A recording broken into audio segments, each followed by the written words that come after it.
Good morning বন্ধুরা, তোমরা সবাই কেমন আছো? আশা করি সবাই ভালো আছো, আমিও আছি। Welcome back to my Kalpataru blog YouTube channel. সব থেকে জানাই ব্লগে স্বাগত।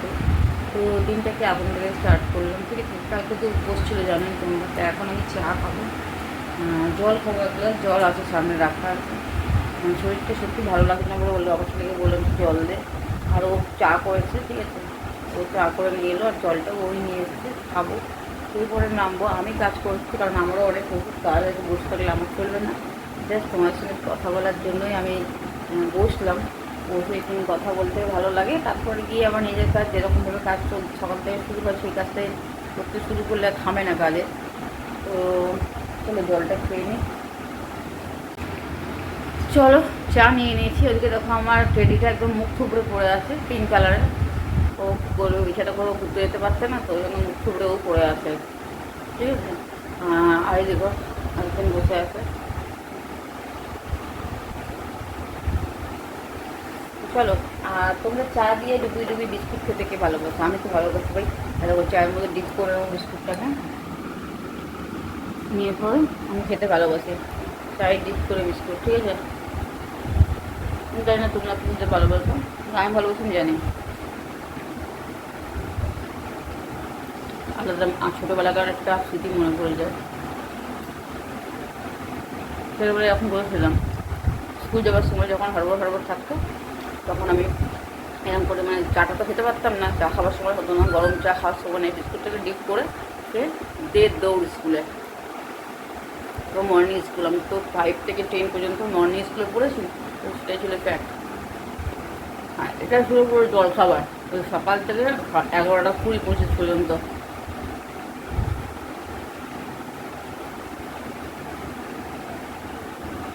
তো চলো বাকি কাজগুলো সারি, আমার কাজটা আমাকেই করতে হবে না।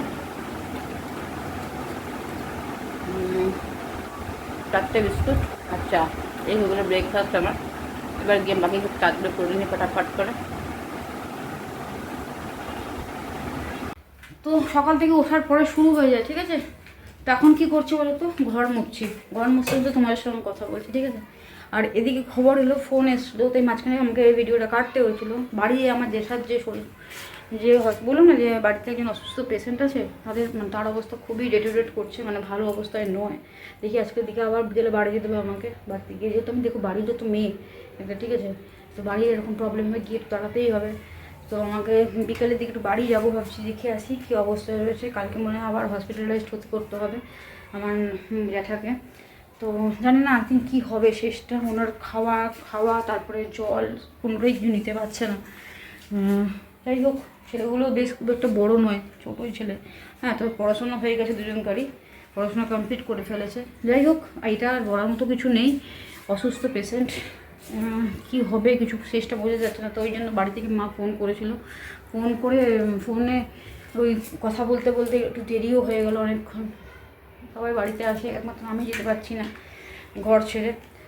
তো দেখি বিকেলের দিকে একবার যাবো, গিয়ে দেখে আসবো কী পজিশন। আর এই মুহূর্তে আমি এখন ঘর মুছছি, কারণ ঘরটাও মোছাও এখন সেলে, কারণ ঘর মুছার পরে ছেলে পুজো করতে বসবে। ওই ঘরটা মোছা হয়ে গেছে, গোছানো হয়ে গেছে। আর এইটা দেখো পরিষ্কার করে নিয়েছি আমি, কারণ এটা একদম দাপাদাপি করে এবারে অবস্থা খারাপ করে রাখে।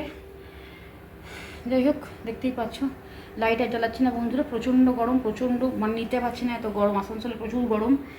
সো কী আর বলবো, গরমকালে সব জায়গাতেই কষ্ট হয়, কিন্তু আমাদের আসানসোলের গরমটা ট্রিমেন্ডাস গরম পড়ে। দিল্লি, আসানসোল এগুলো খুব ভাইটাল গরম ভাই, প্রচণ্ড কষ্ট হয়।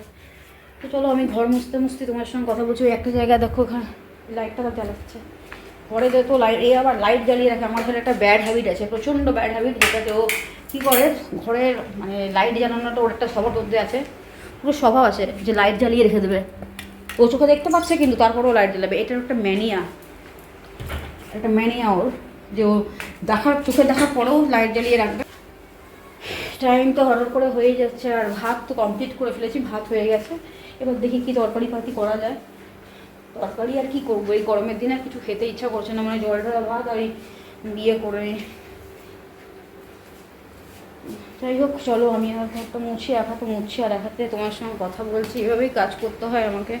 আর আমার তো প্রতিদিনকার ব্লগ দেওয়াটা বন্ধই হয়ে গেছে। দেখাচ্ছি চলো আমার ছেলে কী করছে। তো দেখো বাড়িতে পুজো হয়ে গেছে, ঠিক আছে, ছেলে করে দিয়েছে পুজো। আর আমি এখন রান্না করছি। বাবা কি ও শিখাটা কী হলো, যাই হোক চলো। এদিকে গোপালেরও হয়ে গেছে সব খাওয়া দাওয়া, গোপালের কমপ্লিট করে দেওয়া হয়েছে। আর ওইদিকে রান্না বলতে ঘর তো পরিষ্কার সকালে তো দেখিয়ে দিয়েছি, করেছিলাম মানে করছিলাম অ্যাকচুয়ালি। আর রান্না বলতে যা গরম আর পাচ্ছি না গণিতে। তো এখানে করেছি কুমড়ো সিদ্ধ, আর এখানে কুমড়ো সিদ্ধ করলাম, আর এখানে পোস্ত বসিয়েছি, পোস্ত হচ্ছে। আর এখানে পোস্ত আমার বাটা চলছে। ছেলে ক্যামেরা করতে পারবে না, তাই জন্য আমাকেই করতে হয় সবটা, ঠিক আছে। শিলেই বাড়ছি পোস্ত কাঁচা লঙ্কা দিয়ে। আর জানি না কী করবো, প্রচণ্ড গরম লাগছে বন্ধুরা, আর পাচ্ছি না। কাল থেকে ধরো উপোস আছি, চলছে না শরীরটা, আর কতক্ষণে করে উঠবো জানি না। আর এদিকে কিছু জামা কাপড় সেই কাঁচা ছিল, কেচে এসে ওইগুলোকে রেখেছি ব্যালকনিতে দেবো বলে। তো এখনও পর্যন্ত রাখা হয়নি, টাঙানো হয়নি অ্যাকচুয়ালি। থাক, ঘরটা একটু ঠান্ডা হবে, ঠান্ডা জামা কাপড় ভেজা আছে, ঠিক আছে, ঘরটা একটু ঠান্ডা হবে বলে রেখে দিয়েছি। আর লাইট অফ করেই আমি কাজ করি, কারণ এই গরমের মধ্যে লাইটটা জ্বালানো আমার বেকার। তো চলো, ভাত তো হয়ে গেছে, আর তোমরা ঘর দূর পরিষ্কার দেখিয়ে দিয়েছি। এদিকে আমার ছেলের ব্যস্ততা, যে আমার ছেলে অন্ধকার করে ঘরে বসে আছে, ঠিক আছে। তো এই হলো কাজ, সকাল থেকে চলছে। কখন খাবো আমি নিজেও জানি না, মোটামুটি হয়ে যাবো, আর একটুখানি বাকি আছে, হয়ে গেলেই হয়ে যায়। তো মোটামুটি কাজকর্ম সবই শেষ, ঠিক আছে। দেখতেই পাচ্ছ ঘর দুয়ার সকাল থেকে যা হয়ে ওঠে না, বিশ্বাস করো আর পারি না, জানো তো। এত কাজের মধ্যে এত প্রেসারাইজড হয়ে থাকি সব কিছুতে। তো এই চাদরটা ভাবলাম আজকে পাল্টে দিই, কাল থেকে একটু অন্য চাদর পাই, কয়েকদিন যাবো একটা অন্য চাদর পাতা ছিল, সেই চাদরটাকে চেঞ্জ করলাম, ঠিক আছে। নিয়ে হোয়াইট কালারের চাদরটা পাতলাম, কারণ গরমের দিনে হোয়াইটটাই ভালো। আর চলো, এটা হলো। আর যে কাজটা করতে হবে সেটা হচ্ছে, স্নানটা আমি করে এলাম, তোমাকে দেখাই। তো বন্ধুরা, স্নান করে এলাম, কিন্তু দেখো স্নান করা আসার পরেও কি জীবনে শান্তি আছে না। আজকে আমাদের এখানে 40 থেকে 41 ডিগ্রি সেলসিয়াস, ঠিক আছে। থাকতে পারছি না ঘরে, ফেটে যাচ্ছে গরম। এখনও বাকি আছে যদিও, এই তো সবে শুরু, ঠিক আছে। তো যাই হোক, দেখছো তো, জাস্ট আমি চান করে ঘরে এলাম, বেশিক্ষণ না, 2 সেকেন্ড হয়েছে, তার মধ্যে গলগল করে ঘামছি। তাও দেখো জামা কাপড়গুলো এখনও মেলিনি, কারণ ওগুলো থাক রাখা, একটু পরে খাওয়া দাওয়া কমপ্লিট করে মেলে তারপরে শোবো। গেল ভেজাটা থাকলে একটু ঠান্ডা ভাব থাকবে ঘরের মধ্যে, ঠিক আছে। কিন্তু তারপরেও শান্তি নেই, প্রচণ্ড পরিমাণে গরম, সহ্য করতে পারছি না এই গরমটা। আর কতবার যে স্নান করছি এই করে ঠান্ডাটাও লাগছে। যাই হোক, গরম ঠান্ডা মিশিয়ে এই একটা সিজন হয়েছে, মানে ঠান্ডা গরমের মধ্যে আমাদেরকে থাকতেই হবে, করতেও হবে। যাই হোক, আমাদের উপরে তোমরা জানোই যে আমার ছাদের উপরে কোনো ঘর নেই বলেই এতটা গরম নামে। তো চলো, আমার তো স্নান হয়ে গেছে, এবার ফটাফট খেতে চলে যাই। রান্না মোটামুটি যেটুকু করেছি, যেটুকু পেরেছি আমি করেছি, কারণ কাল থেকে আমার ভাত খাওয়া ছিল না। আর আর কিছু করতে ইচ্ছা করছিল না, বিশ্বাস করে। যেটুকু খাদ্যের মধ্যে ছিল ওইটুকু। এত মঙ্গলবার জানোই তোমরা, নিরামিষ খাই আমি। তো চলো খাবারটা বাড়ি। এখানে বানিয়ে নিয়েছি আলু পোস্ত, ঠিক আছে। গরমের দিনে এটাই একটা ভালো খাবার, এর থেকে ভালো খাবার। হ্যাঁ, সঙ্গে যদি কলাইয়ের ডাল থাকে, কিন্তু সরি, আজকে আমার কলাইয়ের ডাল নেই বাড়িতে, কোনো ডালই নেই যদিও, ঠিক আছে। তো কলাইয়ের ডাল থাকলে আরও বেশি ভালো লাগে গরমের দিন, কলাইয়ের ডাল, আলু পোস্ত, মানে বিউলির ডাল যেটাকে বলছি আমরা। আর সঙ্গে রয়েছে দেখো ঢ্যাঁড়স, মানে ভেন্ডি আর আলু দিয়ে একটা ঝাল, ঠিক আছে। এখানে রয়েছে কুমড়ো সিদ্ধ, এখনও মাখিনি, মাখবো। আর এখানে রয়েছে আমের চাটনি। তো এইটাই হচ্ছে আজকে আমাদের লাঞ্চ, ঠিক আছে। দুপুরবেলার লাঞ্চ হচ্ছে এটাই। তো সঙ্গে তো ভাত আছে, আর কিছু বলার নেই। খাওয়া চোর খুব একটা হয় না আমার বাড়িতে। তো অনেকদিন পরে আমি কুমড়ো ভাতে করলাম, দেখি কেমন লাগে। অনেক দিন পর, মানে কয়েক বছর পর বলতে পারো, কুমড়ো ভাতেটা খাওয়া হয়ই না। কিন্তু আজকাল ইচ্ছে করলাম, আর পারছি না রান্না করতে, একটু ভাতে দিয়ে দিই, তাহলেই হয়ে যাবে। তো ছেলেকে দেখো কখন থেকে ডাকছি খাবার জন্য, তোমার ছেলের টাইম হচ্ছে না খেতে আসা। আমি কি বলবো বলো, এত গরমে মানুষ পারে বলো? এত গরম নিজের লাগছে, তার মধ্যে এরকমভাবে যদি জ্বালায় মানুষের কী করতে পারে? এত জ্বালানো সহ্য হয়?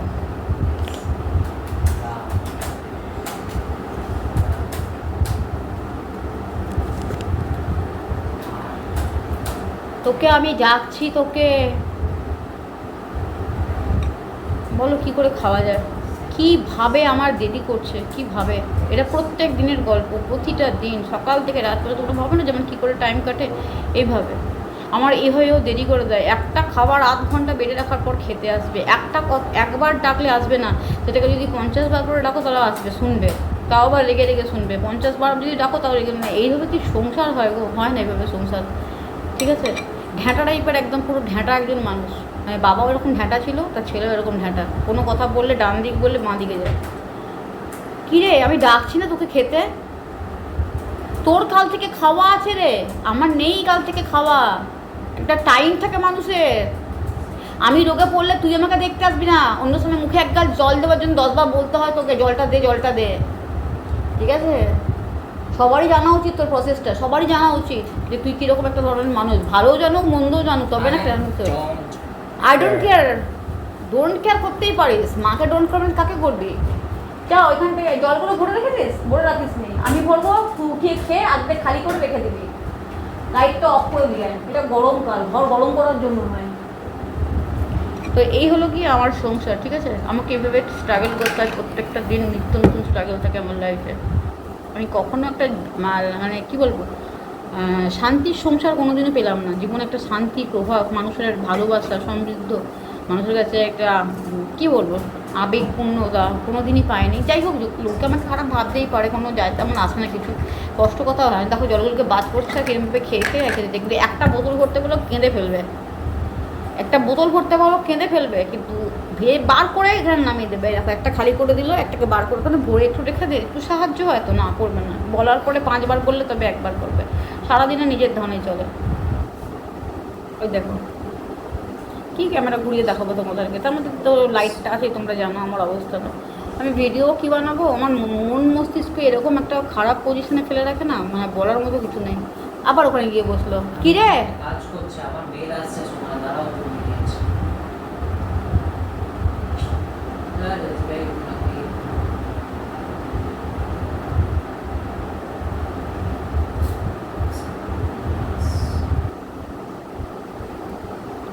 এবার দেখো কি সহ্য করা মানুষের কীরকম সহ্য ধৈর্যের ব্যাপার থাকে। তুই খা এবার, আমি আর খাবো না, 5টা বাজছে, উঠলাম আমি আর খাবো না, তুই খা, আমি উঠলাম, নে তুই খা এবার, আমি আর খাবো না। তোর জন্য আমার ঘরের লক্ষ্মী ছেড়ে যাবে জানিস, তোর জন্য না এই বাড়া ভাত এরকমভাবে ঘন্টার পর ঘন্টা ফেলে রাখলি না, ঘর থেকে আমার লক্ষ্মী তোর জন্য বেরিয়ে যাবে। আমি যত কষ্টই করে নিই, রাত যদি পরিশ্রম করে নিই না, কিছু যদি ঘরে অলক্ষ্মী থাকে না, তো ঘরে কোনোদিনই লক্ষ্মী আসে না, ঠিক আছে? কিছু যদি ঘরে অলক্ষ্মী থাকে, তার সংসারে যদি কিছুই থাকে, একটা মানুষ ডাকছে আমাকে, যে খাবারটা দিয়েছে, আমি তখন সেটাকে আমি মেনটেন করি, অন্তত লোক সমাজের কাছে। তুই লোক সমাজের পরোয়া করিস, তুই কার পরোয়া করিস রে? নিজের পরোয়া করিস? নিজের পরোয়া করলে তো মানতাম যে তুই নিজের পরোয়াটা করছিস, সেটাও করিস না।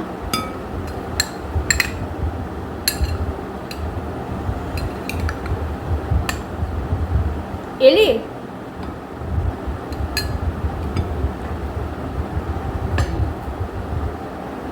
কি রে, ঘড়ির কাঁটাটা একবার তাকিয়ে দেখ তো কটা বাজছে, তুই কি কানে কম শুনিস?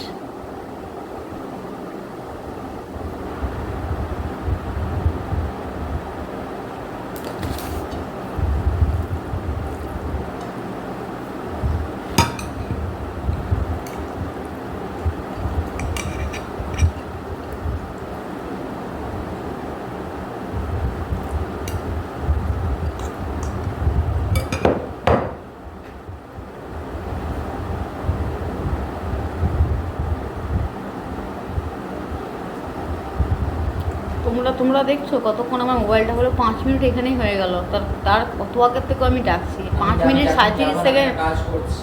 তুই পরে কাজ করবি, খাওয়াটাও একটা ইম্পর্টেন্ট। তো ঘামছিস তো আমি কী করবো, তোকে কি এসি লাগিয়ে দেবো? তো লাগা ক্ষমতা থাকলে এসিটা, আমায় কেন বলছিস? কষ্ট করে যখন জন্ম হয়েছে কষ্ট করবি, তা বড় হবি, নিজের পায়ে যোগ্যতা দেওয়া হবি। আমার কাছে কিছু করার নেই, বাবা যতটুকু করার ছিল করে দিয়ে গেছে। তুই ঘাম টাম যা খুশি কর। টাইমটা দেখো একবার ঘড়ি, 5টা বাজিয়ে দিল ডাকতে ডাকতে। 5টার সময় কোন মানুষ খায় বলো? আমার বাড়িতে হচ্ছে।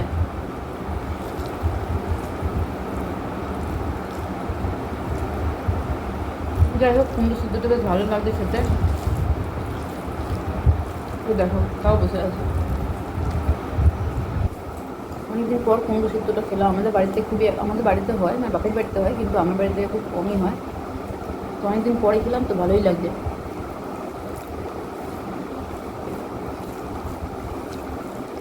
বোনটাকে জল ডুবিয়ে খেয়ে নিবি।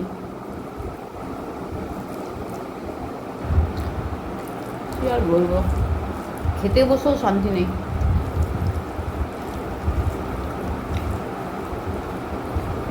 ছেলে মানুষ করার নয়, একটা মেয়েকে প্রশিক্ষণ দিলেও মেয়েরা মানুষ হয়ে যায়, কিন্তু ছেলেকে মানুষ করা চারটিখানি কথা না।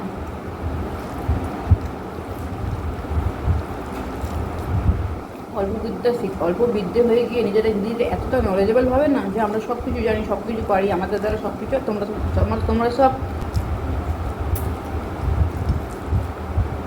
ব্যাগডেটা রাখলো, সরি ব্যাগডেটা, বাকি সব ওই দেখো খাবার তুমি কেমন নড়াচড়া করছে। এবার আমি হাতে মোবাইলে কেটে নিই, তাহলে ভালো হবে তো। এবার খাবে এতটুকু করে গুলি যেরকম হয় না, দেখো গুলি বাড়ি মিনি খাবে।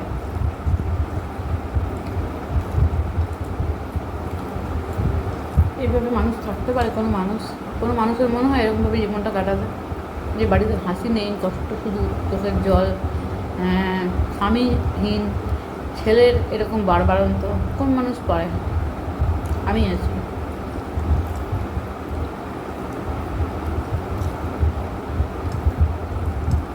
কী করবো?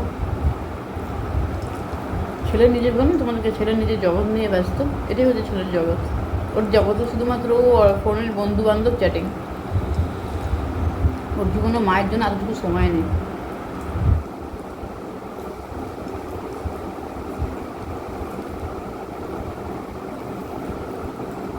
যাচ্ছে না, ওর স্বার্থ ততটা কমতে থাকছে, মানে ও নিজের একটা ওয়ার্ল্ড তৈরি করে নিয়েছে। কেন ওয়ার্ল্ডটা ওর পৃথিবীর মানে ইয়ের বাইরে, আমাদের ইন্ডিয়ার বাইরে। ওর ওয়ার্ল্ডটা হচ্ছে ইন্ডিয়ার বাইরে। ও চলো এখনই জল ভর্তি চলে যাবে। কতক্ষণ হলো বলো? তুমি এখানে 5-10 মিনিট ভিডিওটা বেনে গেল।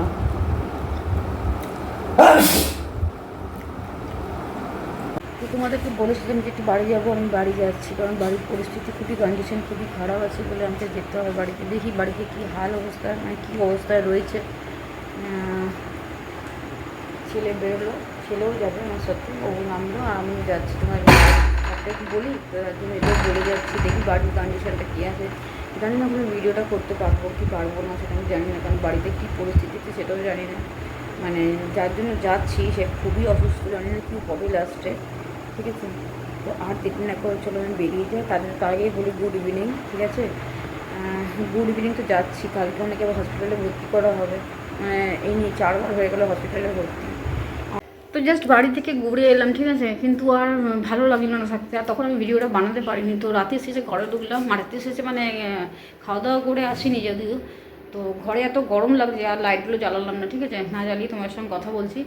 তো এসে আর মন মেজাজটা ভালো লাগে যে আমি কথা বলবো। হসপিটালে কালকে সকালে ভর্তি করাই হবে, কিছু করার নেই, পজিশন খুবই খারাপ, তাই ভিডিওটা আমি আর করিনি ইচ্ছাকৃত। তো চলো বন্ধুরা, আজকের মতো আমি বিদায় নিচ্ছি। সবাই ভালো থেকো, সুস্থ থেকো, সবাই ভালো থেকো, সবাইকে জানি না কাল সকালে কী হবে না হবে কিছুই বুঝতে পারছি না, কিন্তু আমাকে ভিডিওটা তো শেষ করতে হবে, তার জন্য ভিডিওটাকে শেষ করলাম। তো আজকের মতো বিদায় নিচ্ছি, সবাই ভালো থেকো।